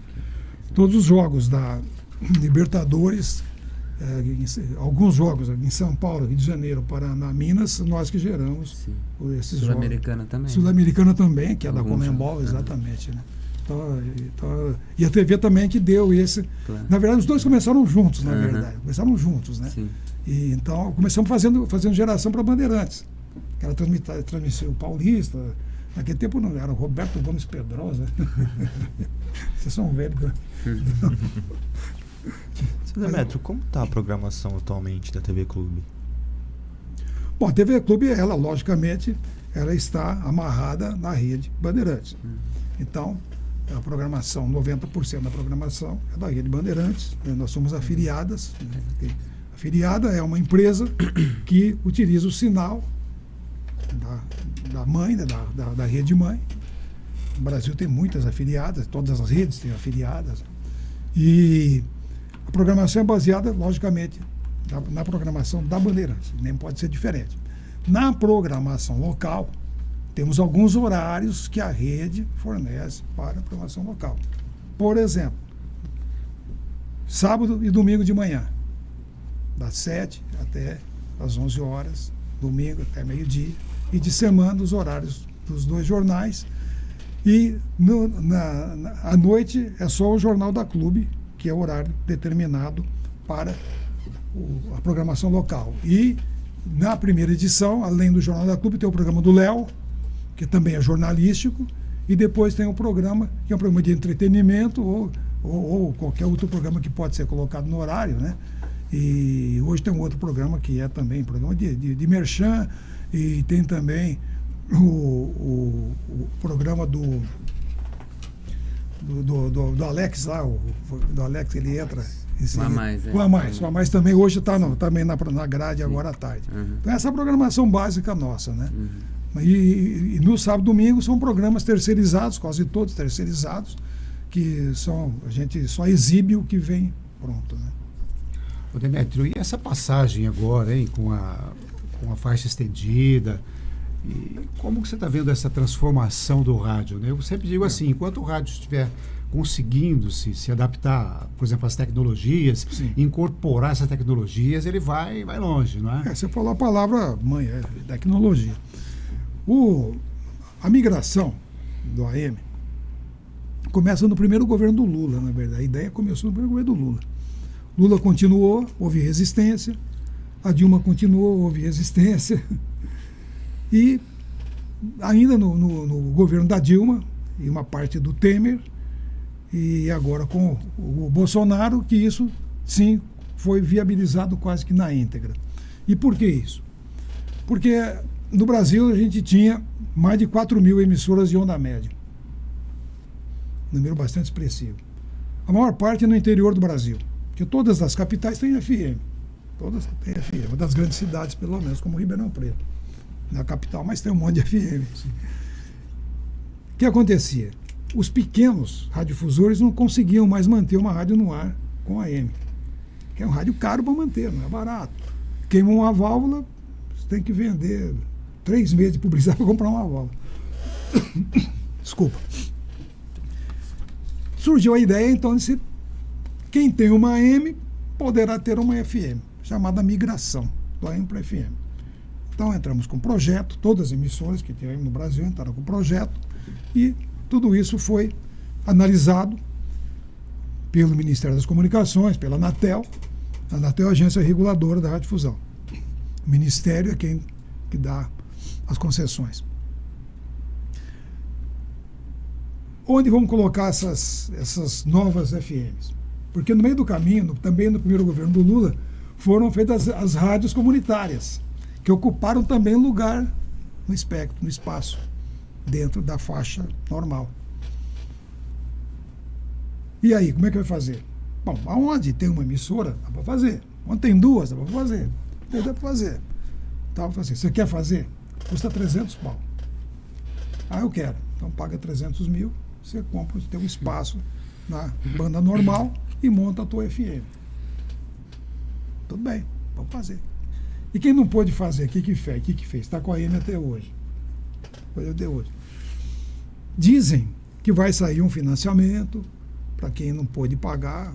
Hoje está, acho que em São Carlos nós pagamos 200 e poucos mil, mas já faz 3 anos, 3, 4 anos. Ribeirão custou 300 e tantos mil essa migração, que é igual para todo mundo.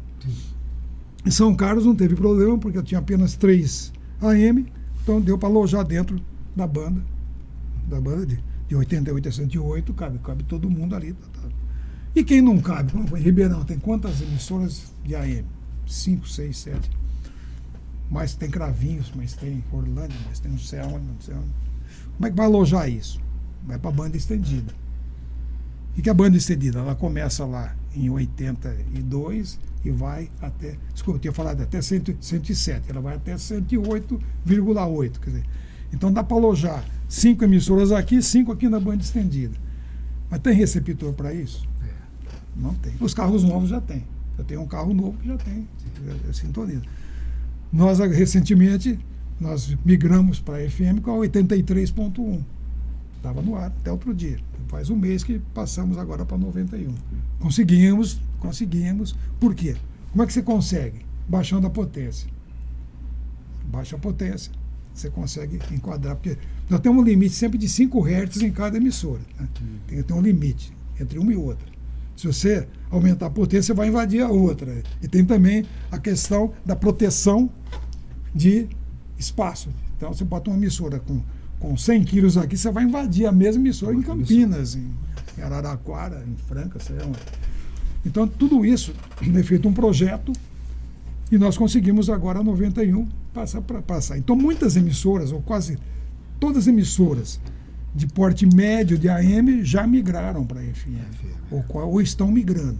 Porque você tem, depois que você consegue a migração, paga... você pode também, esse custo, que chama TFP, esse custo você pode também dividir em 12 parcelas, tem essa facilidade. E depois tem que gastar mais R$1 milhão para montar uma rádio. No mínimo R$1 milhão. Estou falando assim, né? Entre transmissor, mesa, antena, torre, tudo isso, somar tudo isso, porque torre não dá, você tem que ter uma torre para colocar, alojar em algum lugar. Então tudo isso aí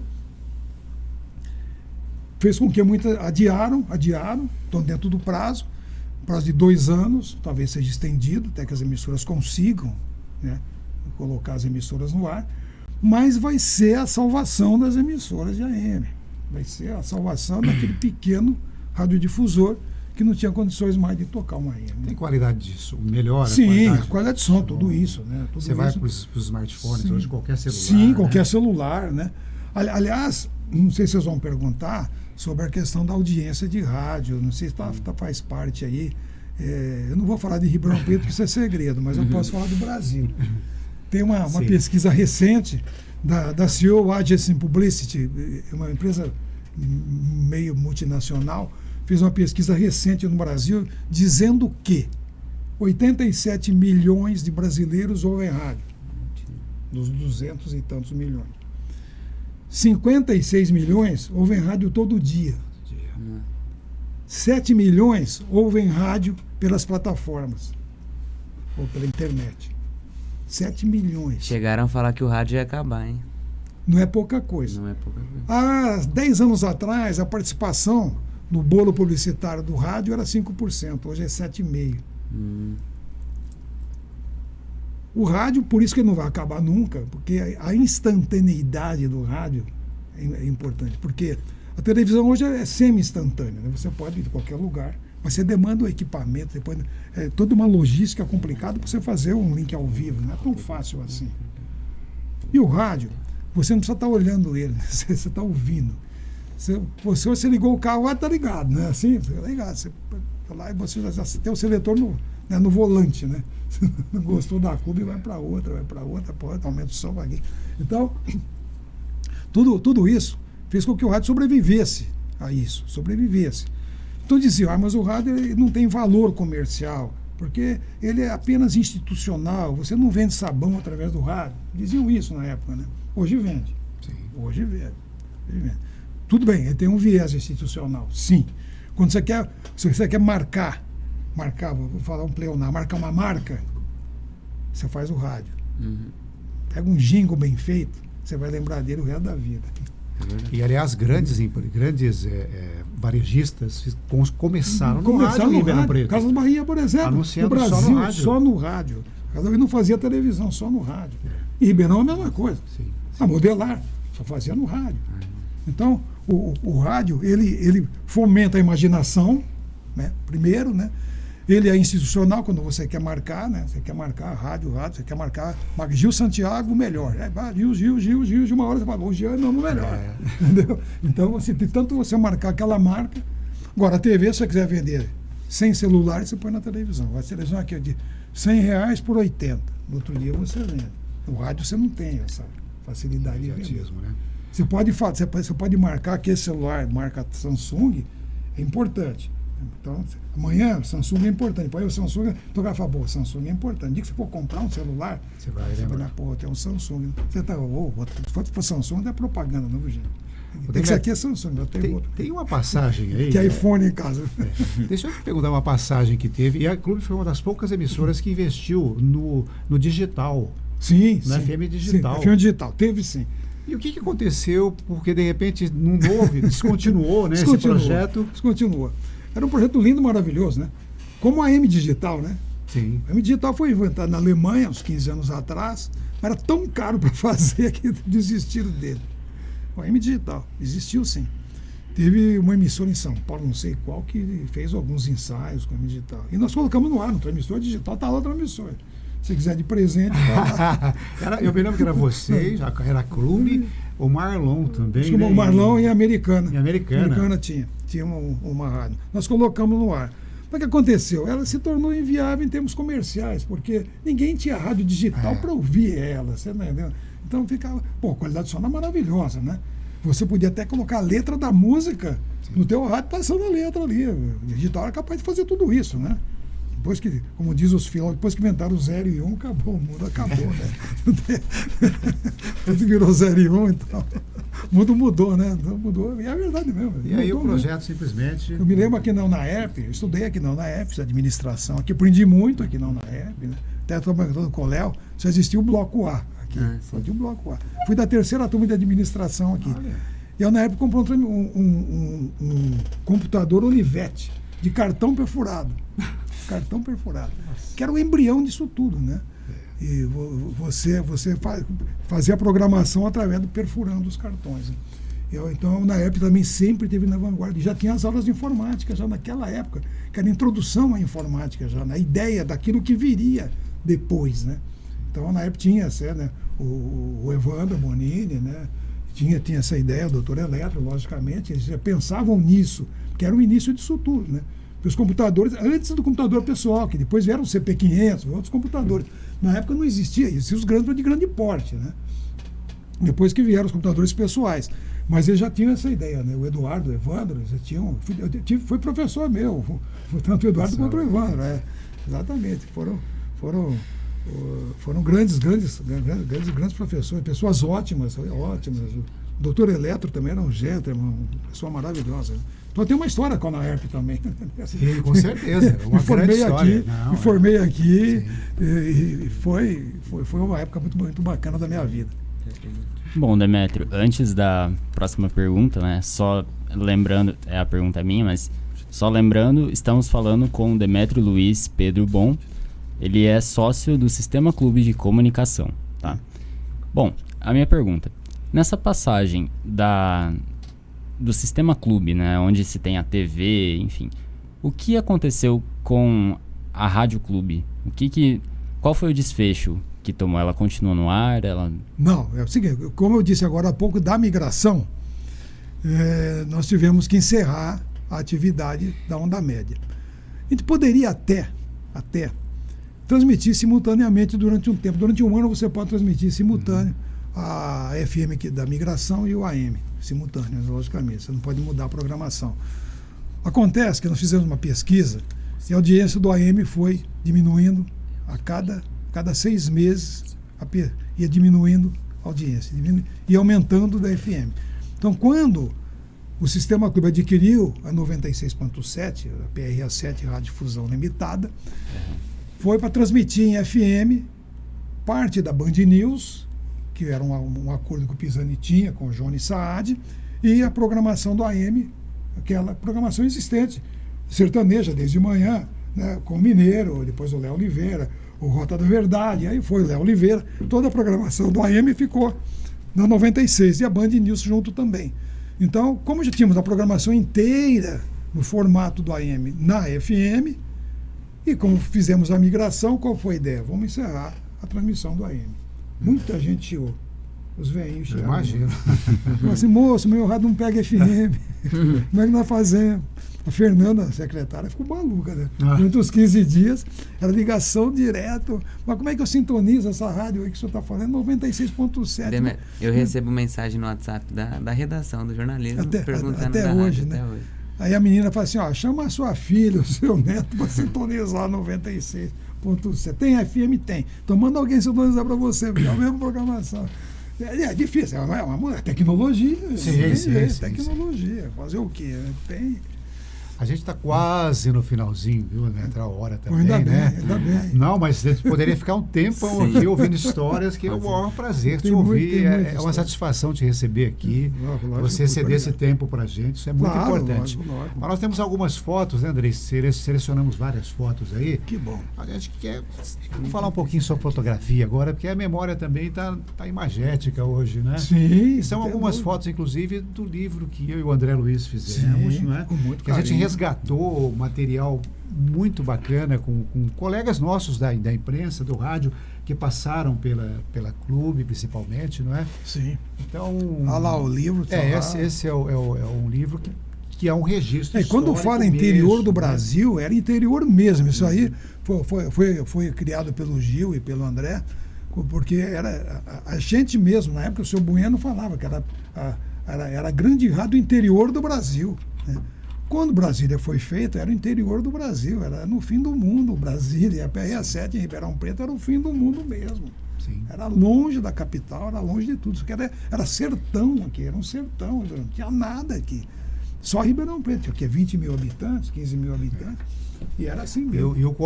Nós construímos juntos André Luiz Rezende, que é um dos grandes jornalistas de Ribeirão Preto. Né? E tem um trabalho magnífico. Aliás, nos honra de ser aluno, jornalista formado aqui na universidade. Foi formado inclusive, aqui, exatamente. aqui na UNAERP, Tive né? com ele alguns dias atrás para bater um papo legal. Sim. E temos mais algumas fotos ali, olha, vamos na sequência, Andrei, por favor. Esse é o auditório da PRA7, né? E quem que está ali no meio? Que é o Rogério Cardoso. Rogério Cardoso, né? Rogério Cardoso. Esse é o do Rogério? Eu acho que sim. Sim. Parece que sim. O Rogério eu não cheguei a Cardoso, trabalhar com ele, quando ele já tinha saído, quando eu entrei na rádio. Inundado ali de cartas, né, em eventos que... Algum evento de sorteio, alguma coisa assim, né? Tem mais uma aí, Andrei? Tivemos muitos programas de auditório durante a história da PRA7. Eu me lembro de alguns, né? Alguns que foram. Cora Rússia fez programa de auditório. Né? O Wilson Gasparini é o primeiro aqui. O segundo eu não conheço. O terceiro eu lembro dele, Martinelli. Alguma coisa Martinelli. E o último ali também não estou lembrado. Também não é do meu tempo, não. São algumas fotos aí que 58, né? 58 tinha 8 anos, né? Aí você vai. Esses daí eu conheço. E também teve passagem do Moacir Franco, né? Moacir Franco, ele foi ali. Contratado, como tinha os programas de auditório da PRA7, e sempre tinha a Luísa Silva Araújo, que fazia os programas.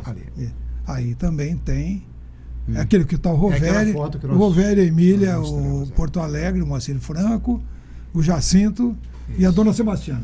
Dona Sebastiana. Agora lembrei o nome dela, Dona Sebastiana. Também. E os programas de auditório eram feitos, né? Tinha um visor da técnica central, você olhava dentro do auditório. Você ia chamar o break, por exemplo, né? Você olhava, fazia o sinal e você via. Um negócio interessante que foi criado lá. É um espelho que o operador da mesa viu o que estava acontecendo, né? E tinha Silveira Lima fez programa, o Coraúce, o Canarinho, o sertanejo, todo do auditório. Eu lotava o auditório. Eu trabalhei muito tempo, eu vendia ingresso para. Tem uma foto aí do auditório lotado mesmo. Sim. Muitos artistas vieram, como eu falei, do Sim. Roberto Carlos, Nelson Gonçalves, que eu me lembro, Roberto Que, Carlos, se eu não me engano, Trio Iraquitã.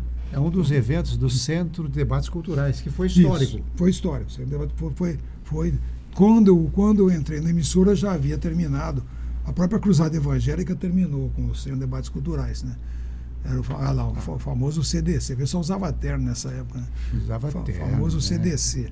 As pessoas se preparavam para ir para o E auditório. se preparavam para tudo, né? Para onde ia, né? As pessoas eram bem trajadas na época, né? No calor de Ribeirão, não sei, né? Dava certo isso, né?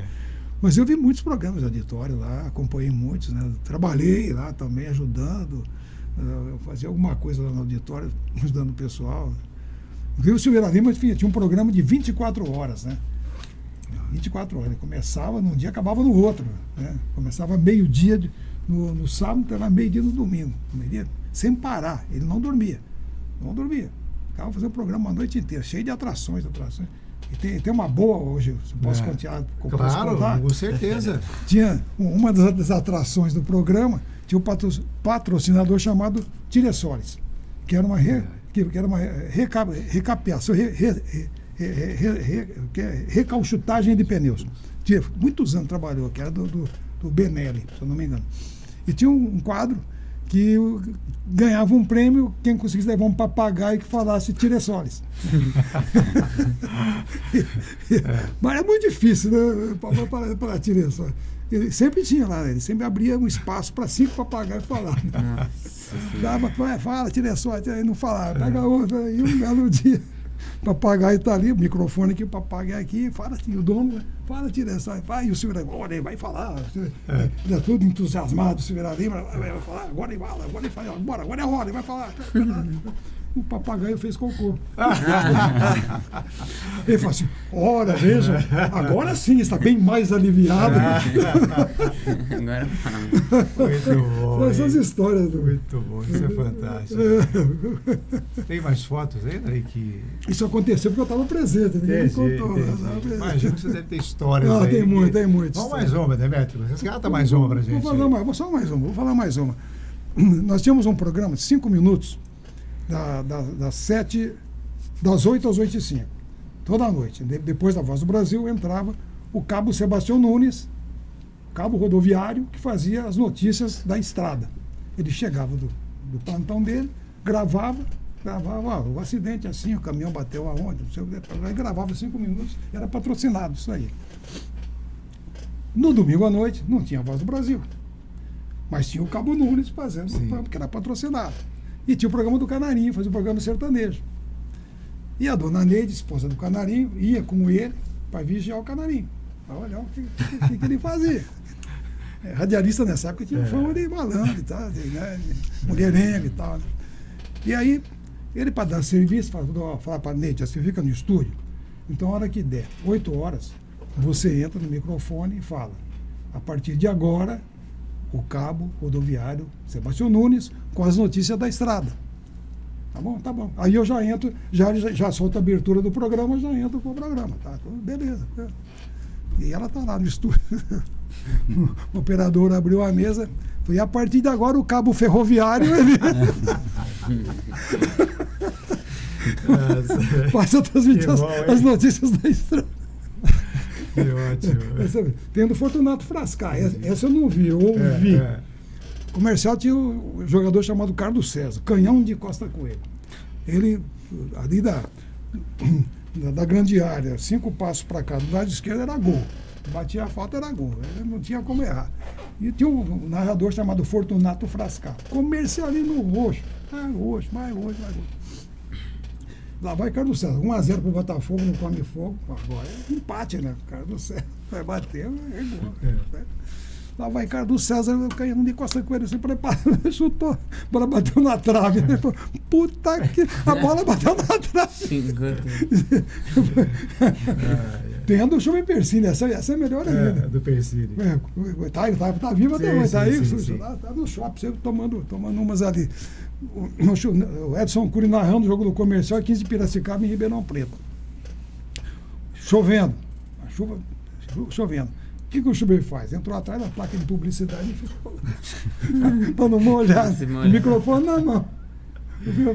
Né? E o Edson Cury narrando o jogo. Surudou na área, o cara subiu, bateu a mão na bola, o juiz apitou pênalti, né? E aí, Schubert, pênalti pro Comercial, o que você acha? Foi indiscutível, Edson Cury. Nem tava vendo. Não estava vendo nada. Nem viu o lance. Não viu nada. O Schubert era comercialista também. Aí depois perguntaram para ele, mas por que você falou? Pênalti comercial é indiscutível. Não tem que discutir. Qualquer pênalti é indiscutível. É indiscutível, qualquer um.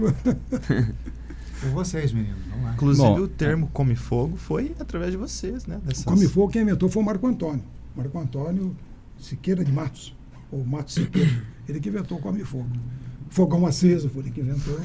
Acho que Joia do Leão também. Ele tem algumas coisas. Trabalhou na PRA7. Na PRA7. Bom, antes de... É a última pergunta, eu prometo, Ju, dessa parte.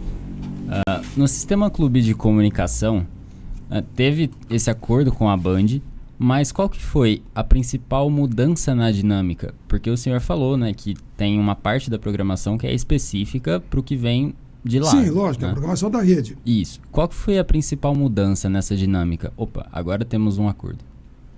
A dinâmica foi, já falei parte disso, que com a Manchete já não estava dando certo, em função que ela estava greve em cima de greve, a programação dela não sabia se ia para o ar ou se ia reprisar o programa de ontem, quando às vezes não tinha nem o programa, ficava só a tarja no ar, estamos fora do ar. Então isso criou uma dificuldade muito grande para a gente, que sempre pisando e vendo uma tarja, estamos fora do ar, ficava louco, ficava maluco. E a estrutura da Manchete foi se desmanchando ao longo do tempo.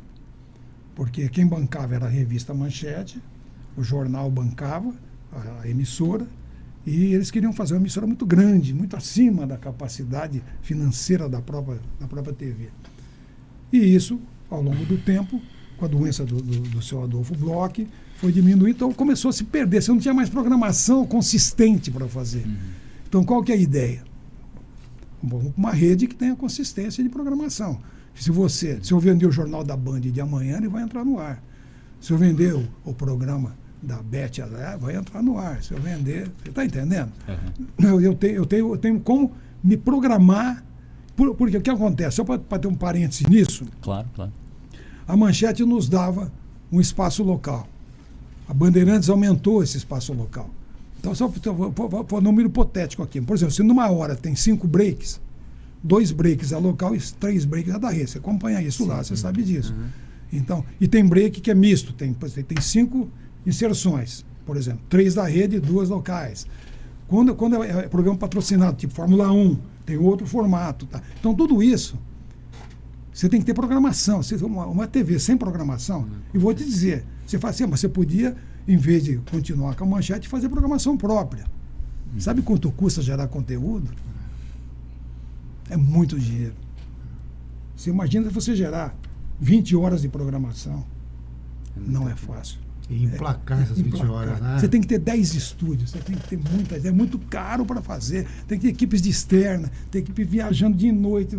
É muito difícil você gerar conteúdo. Gerar conteúdo. Você vê aqui, quanta gente está aqui para gerar um conteúdo de rádio. Televisão, então, você vê, para colocar no ar, temos 18 pessoas só para pôr no ar, não é? Né? Entre vocês que estão lá. Da edição. Fora quem está nos transmissores, fora quem está lá na Caton Roxo, tá? Só para pôr no ar, o Valtinho, agora o Xande apertar o botão para pôr no ar. 18 pessoas atrás daquilo ali. É uma grande estrutura, né? Uma estrutura enorme. Então, não é fácil. Então, fomos para uma rede que tinha consistência. E deu certo. Até hoje está dando certo. Tem umas briguinhas de vez em quando, mas isso aí faz parte. É normal. É que nem casal, né?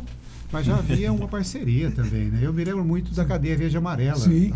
Todas as Copas do Mundo. Do rádio.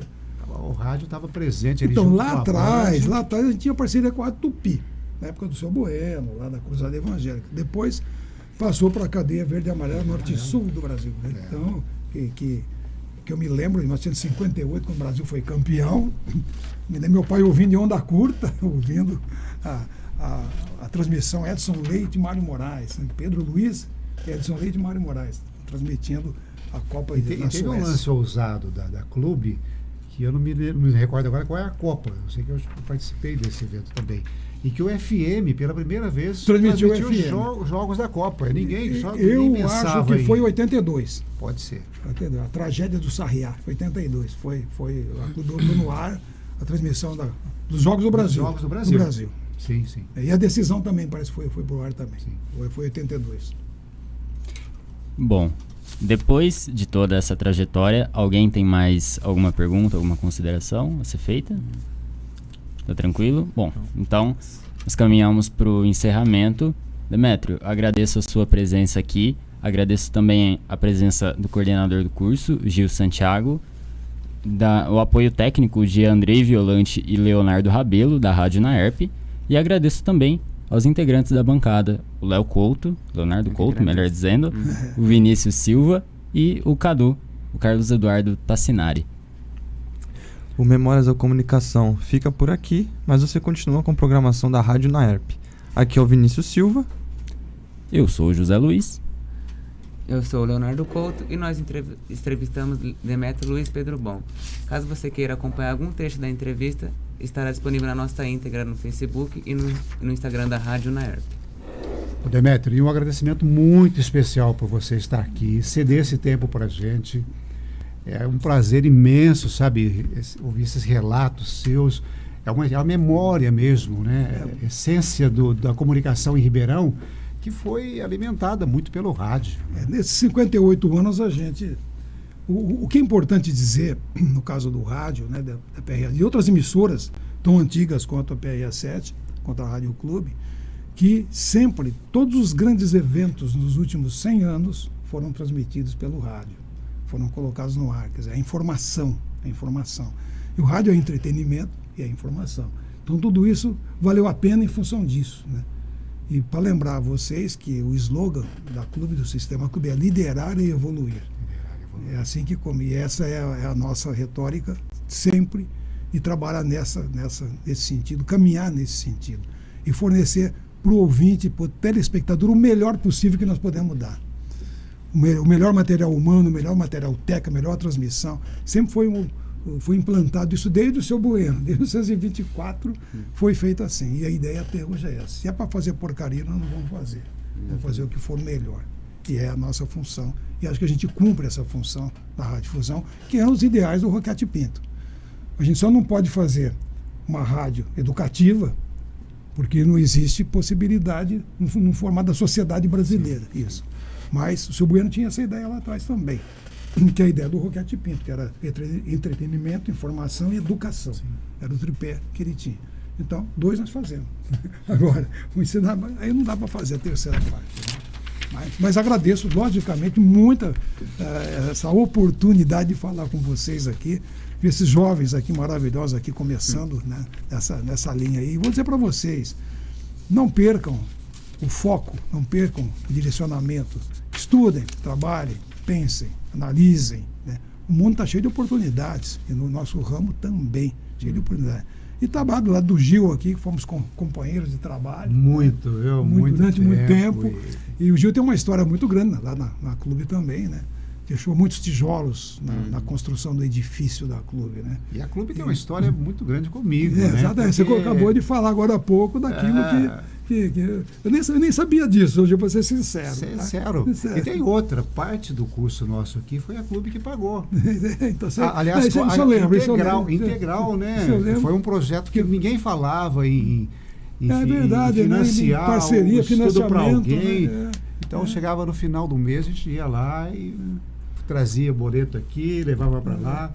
Eu pagava os boletos lá, eu tinha que assinar o contrato, eu tinha que dar um contrato. É verdade. De fiador, é verdade.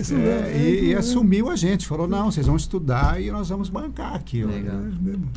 E a gente retribui isso aí com o maior carinho. Não, lógico, você retribuiu isso muito também, né? Com o seu trabalho, com o seu esforço, com a sua dedicação lá. Foi muito legal tudo isso, né?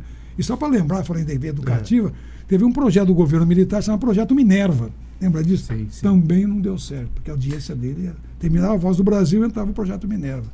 E e muito bem feito na época, muito bem feito, mas não vingou, porque não tinha audiência. Quando fala, mas isso, ninguém quer saber disso. Ninguém quer ouvir música, quer ver alegria, entendeu? Então ninguém quer saber de estudar nada, não. Então, Obrigado, meu querido. Gil, eu Muito que agradeço a mesmo. vocês todos aqui. Muito obrigado, Conheço o nosso Demetrio. operador Agradece. aqui, o homem que ligou a máquina Ele e botou que para faz funcionar. acontecer. Porque o cara mais importante é ele, sabia, né? É porque se não adianta acontece. nada, não acontece nada. Gente, muito obrigado para A vocês. gente todos. agradece. A gente né? agradece, Brasil. Demetrio. Valeu. Você acompanhou mais uma transmissão da Rádio Unaerp. Audiovisual, Andrei Violante. Assistência, Neto Túbero e Leonardo Rabelo. Coordenação, Gil Santiago. Música, informação, prestação de serviço,